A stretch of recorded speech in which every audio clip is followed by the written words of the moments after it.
Corona vaccine जो corona काल में सभी लोगों को लगाई गई कोरोना के प्रकोप से बचने के लिए। अब इस वैक्सीन का नया खुलासा हुआ है कि जिन लोगों को कोरोना वैक्सीन लगी है उन्हें हार्ट अटैक हो रहे हैं। कोरोना वैक्सीन से ब्लड में क्लॉट बन रहे हैं, ब्रेन हैमरेज हो रहा है, लोग मर रहे हैं, करोड़ों लोगों की जान खतरे में है। इसमें से कितना सही है? क्या सच में कोरोना वैक्सीन से लोगों की जान जा रही है या फिर कोई दूसरी वजह है? कोरोना वैक्सीन के क्या साइड इफ़ेक्ट हैं? इन सभी चीज़ों को जानने के लिए बने रहिए हमारे साथ। कोरोना का टीका तो आपने लगवाया ही होगा। अब इसके बारे में एक खबर आई है। टीका बनाने वाली एक कंपनी एस्ट्राजेनेका ने ब्रिटेन की अदालत में मान लिया है कि कुछ दुर्बल मामलों में उसके टीके का साइड इफ़ेक्ट होता है। इसी कंपनी का टीका भारत में आपको कोविशील्ड के नाम से दिया गया।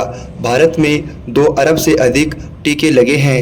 इनमें से 1 अरब 70 करोड़ टीका तो केवल कोविशील्ड का था। क्या यह आप सभी के लिए चिंता का विषय है? लेकिन जब तक कोई वैज्ञानिक साक्ष्य ना हो, ठीक से रिसर्च ना हो जाए, आपको हड़बड़ी नहीं करनी चाहिए। भारत में जनवरी 2020 में टीके लगने शुरू हुए।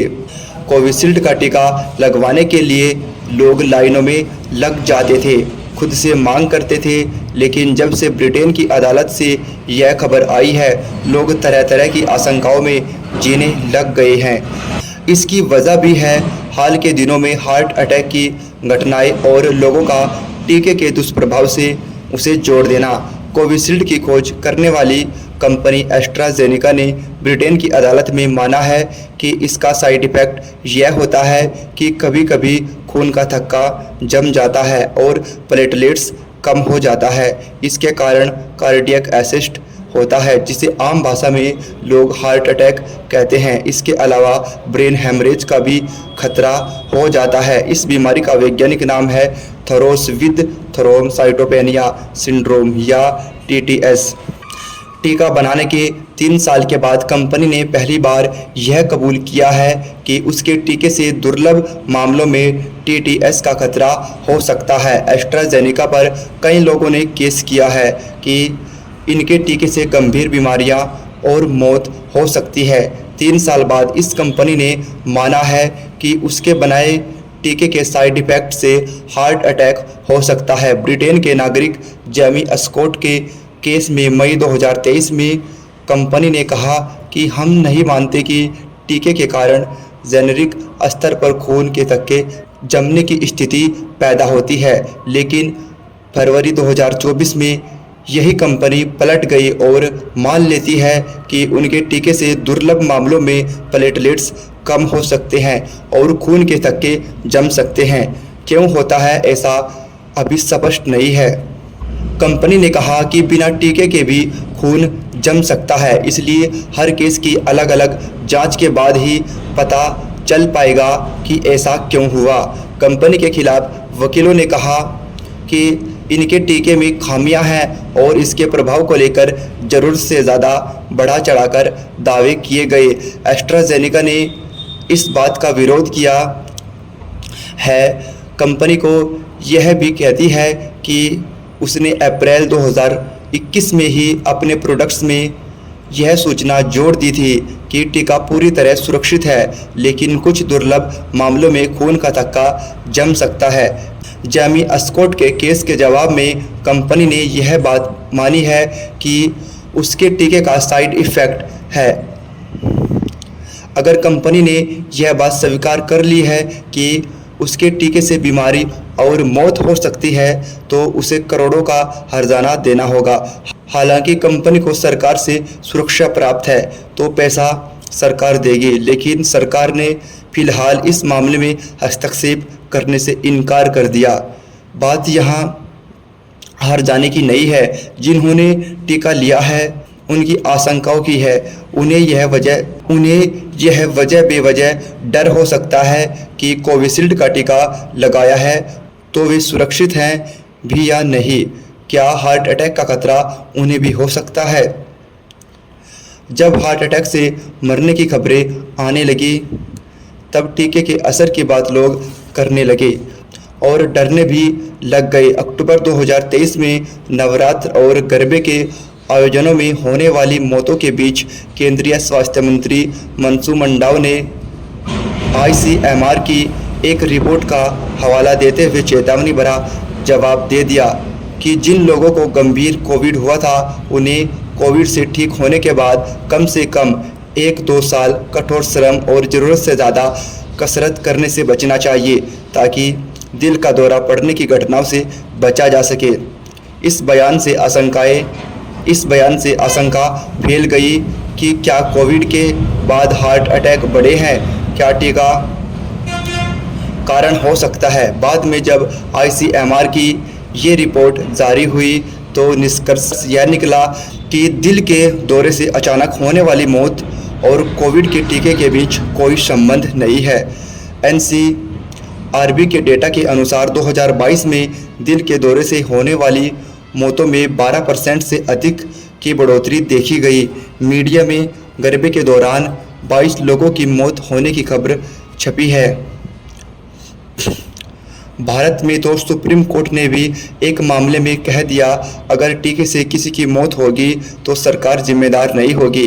भारत में कितने लोग मारे गए इसकी प्रामाणिक संख्या नहीं है। 2022 में लोसेंट की रिपोर्ट आई कि WHO के डेटा के अनुसार भारत में 47 लाख से अधिक लोग मरे। यह डेटा सरकार के अनुमान से 10 गुना ज़्यादा था। सरकार ने इस पर भी सवाल उठा दिया।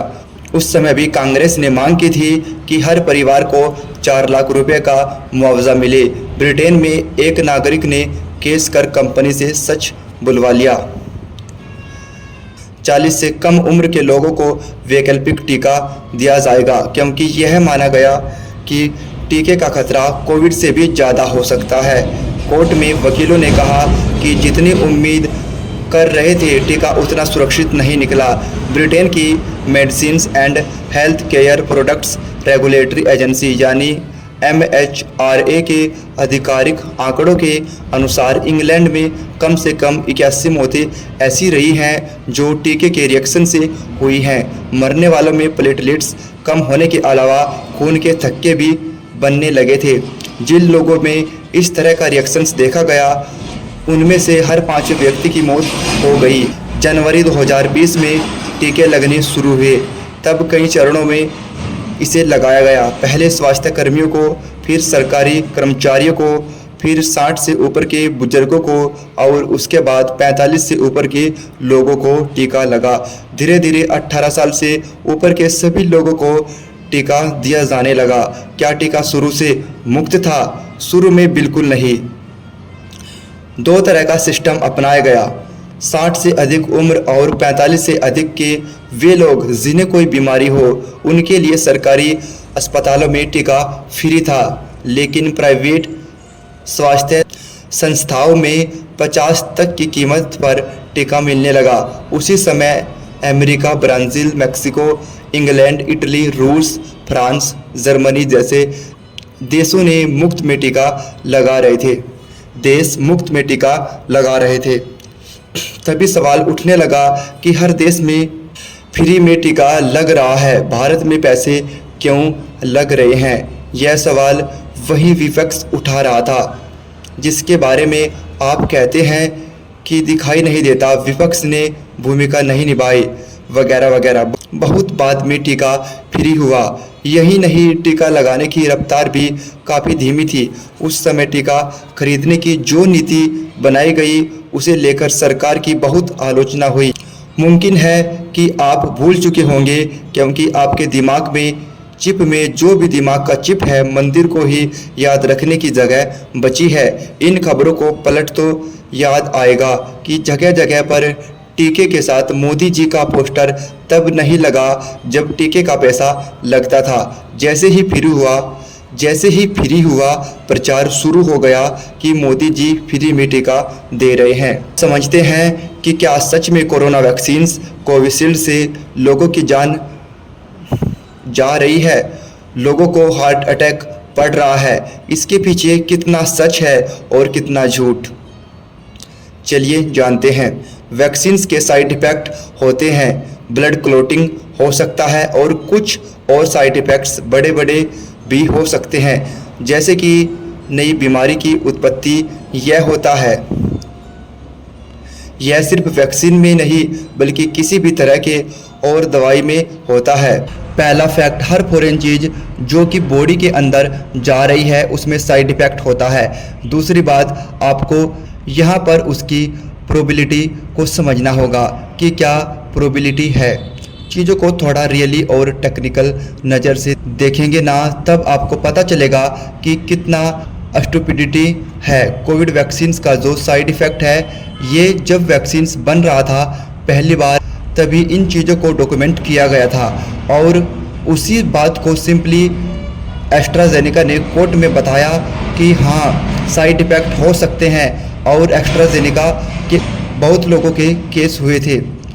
प्रोबेबिलिटी जो बताई जा रही है, अगर आप सीरम इंस्टीट्यूट के वेबसाइट पर देखेंगे तो 1 लाख में से एक इंसान का है, 10 लाख में से 10 लोग, 1 लाख में से 1 लोग इनको ब्लड क्लॉटिंग एक्चुअली में हो सकती है।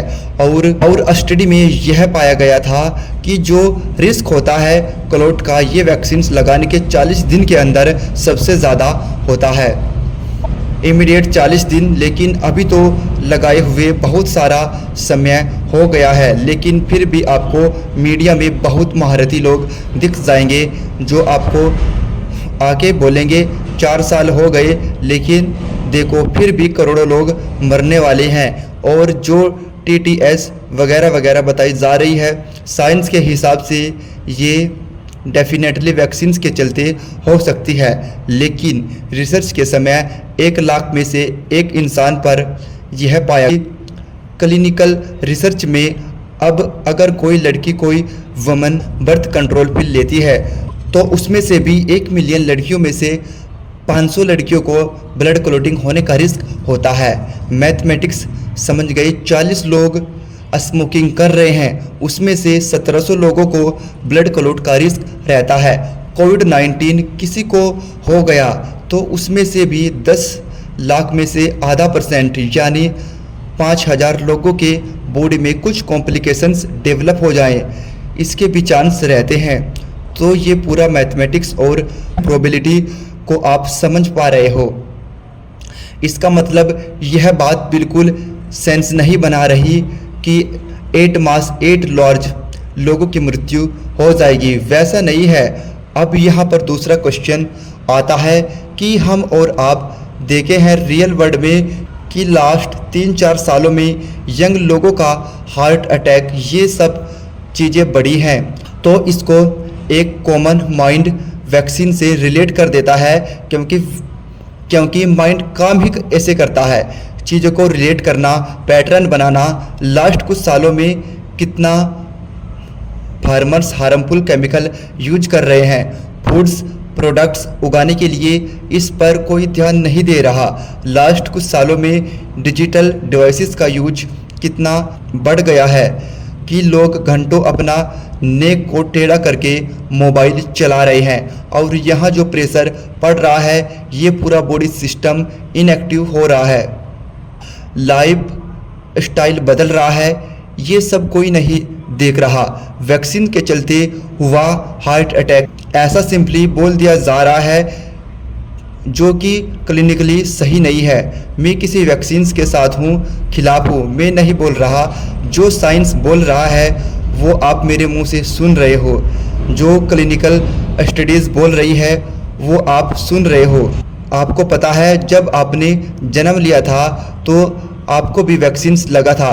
बहुत सारे बीमारी का आप अपने पेरेंट्स से पूछना, उन वैक्सीन्स में भी चांस होता है। रिस्क परसेंटेज एक बहुत ही इम्पोर्टेंट टर्म होता है मेडिकल साइंस में।